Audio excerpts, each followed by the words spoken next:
This book is a special Christmas gift from someone who loves you very much.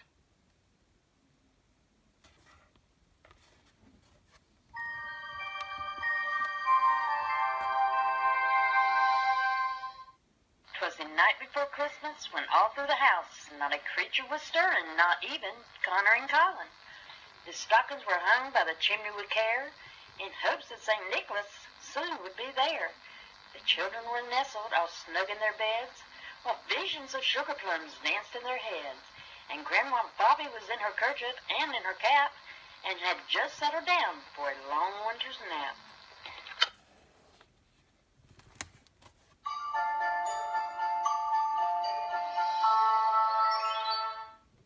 When out on the lawn there arose such a clatter, I sprang from my bed to see what was the matter. Away to the window I flew like a flash, tore open the shutters and threw up the sash. The moon on the breast of the new-fallen snow gave a luster of midday to objects below. When what to my wondering eye should appear but a miniature sleigh and 8 tiny reindeer.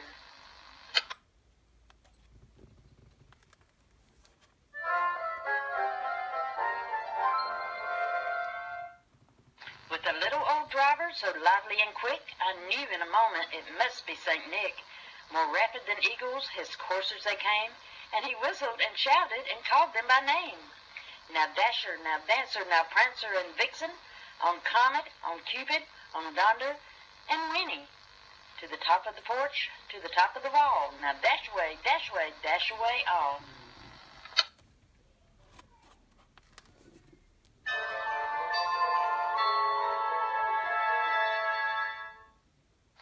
As dry leaves that before the wild hurricane fly, when they meet with an obstacle, mount to the sky. So up to the housetop the coursers they flew, with a sleigh full of toys, and St. Nicholas too. And then in a twinkling I heard on the roof the prancing and pawing of each little hoof. As I drew in my head and was turning around, down the chimney St. Nicholas came with a bound.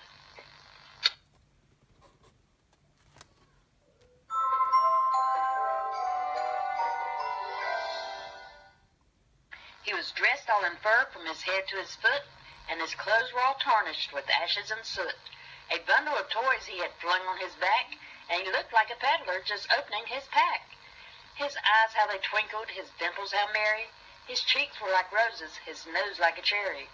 His droll little mouth was drawn up like a bow, and the beard on his chin was as white as the snow.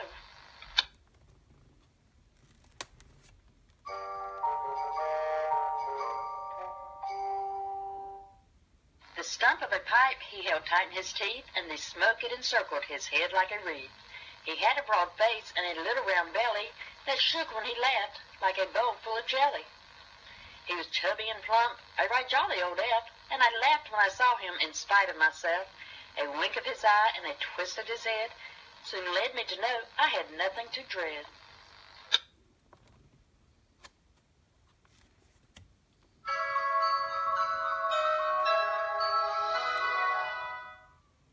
He spoke not a word, but went straight to his work, and filled all the stockings, then turned with a jerk, and laying his finger aside of his nose, and giving a nod, up the chimney he rose. He sprang to his sleigh, to his team gave a whistle, and away they all flew like the down of a thistle. But I heard him exclaim, ere he drove out of sight, "Happy Christmas to Connor and Colin and Mommy and Daddy, and to all a good night. Merry Christmas, and remember Grandma Bobbi loves you."